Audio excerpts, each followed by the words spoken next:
Dad separated from Mum when I was like 3 or 4, maybe 5. I didn't know that. So he went off in another direction. I didn't see him much at all.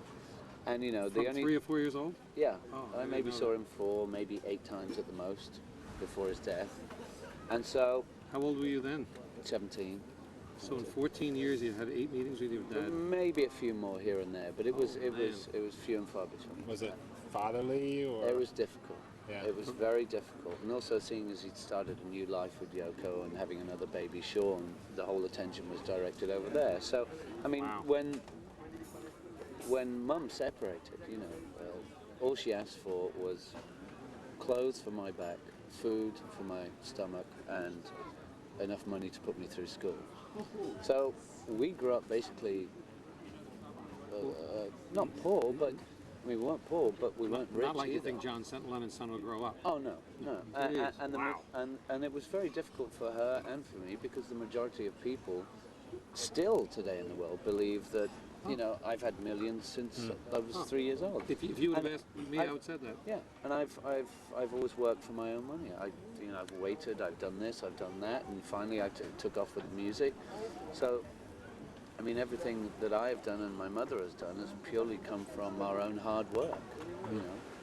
And it seems that everyone knowing or hearing of your father seems like they know your father, and how is that? Yeah, well, it's very difficult because, I mean, I appreciated the man's music very much. I think he and the rest of the guys in the Beatles were phenomenal.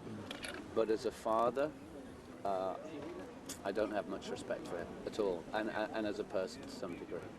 I mean, I forgive him because obviously it must have been a very difficult and strange time, especially with the huge success and just the diversity of moving around the world, meeting different creative people. So I understand it, but from a son's point of view, looking back to see where his father was, knowing he was around, but not communicating, was a difficult thing to deal with. And so I have a lot of, there is still some bitterness there, of course, but there is forgiveness also. And so it's very, as you were saying, it's very difficult when people come up to you and say, man, we love your father so much. And I'm going, you don't know the half of it.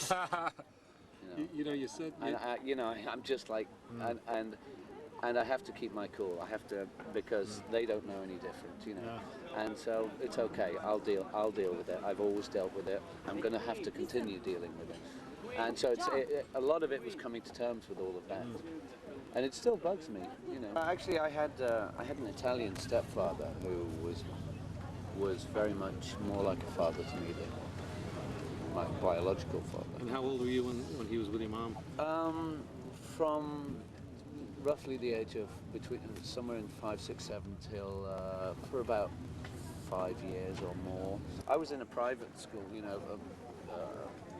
private money school, and there was a comprehensive school across the street, which was paid for by the government. And I would have to either run home for my life, literally. I lived about a mile away from the school. Why? And because the kids in the comprehensive school all believed that I was the rich kid. I've tried to explain it so many times in interviews and magazines, and they say, sure. Did you ever try and explain that to your father? Well, no, it was too late. I was just trying to get to know him in the first place, and it was difficult enough as that was. What do you remember about that? There was a lot of distance. I wanted to run up and grab him and hold him and say I loved him, but he didn't know how to handle that. I mean, it was very. I mean, I can understand that point of view. You separate from a kid, you have a kid somewhere in the world that you know is in England, and you're living in America with a new family, and your kid wants to come over and see you, and you don't know him. It's got to be strange. It's got to be weird for him. In a sense, you didn't know him, and you really wanted to embrace him. I wonder if there was any. Yeah, but I was also scared at the same time because there had been certain situations where he was quite verbally aggressive. If I did something wrong, it wouldn't just be Jules. Would he hit you? I mean, what do you mean? No, verbally aggressive. Verbally aggressive. Did you ever live with him? Would scare the living daylights out of me, and has affected me in life. Wow. I mean, there's. How old were you then when you remember some of these things happening? It was through 11 to 17. Did you ever live with him? Did you ever live together? No. Oh man, so the few times you'd see him, and some of these times you're wishing that he'd hug you or kiss you, and you do the same. You do something, and he verbally Yeah, was yeah. aggressive. I used to smile a lot and laugh a lot, and I really got shouted at heavily for enjoying life. And for many years, I've only just broken through it in the past couple of years. I wouldn't laugh, I wouldn't smile, I would always, man. just because subconsciously it was in there that if I tried to enjoy life and have a good time, that I'd be told off. Why do you think it was? Yeah. Why do you think that was like that to you? I don't know. I don't know. Maybe it was. I think it annoyed him to a certain degree. That you were enjoying yourself. Yeah. I mean, I honestly don't know. You know, but it was very strange. I feel that one of well, I wouldn't say it was his fault, but I feel one of the difficulties that Dad had with me being around was, I mean, you're never ready for children, but I think he definitely wasn't ready for children. Was he young? Yeah, early 20s, you know. So, so with the fame, with everything else that was going on, so I clearly understand that, and so in respect of that, I mean, there has been opportunities where I could have had children, but in my own heart and mind and soul, I feel that there will be a right time, and that I have too much work to do at present for the next couple of years. After I've achieved the goals that I've set forth in my own mind, then I can seriously consider a family and taking care of that family and looking after them as best as I can. As I've in the past gone on without him in my life, I continue to do so. But obviously there are times when I think about him a lot. And maybe I do talk to him while I'm lying in bed looking at the ceiling.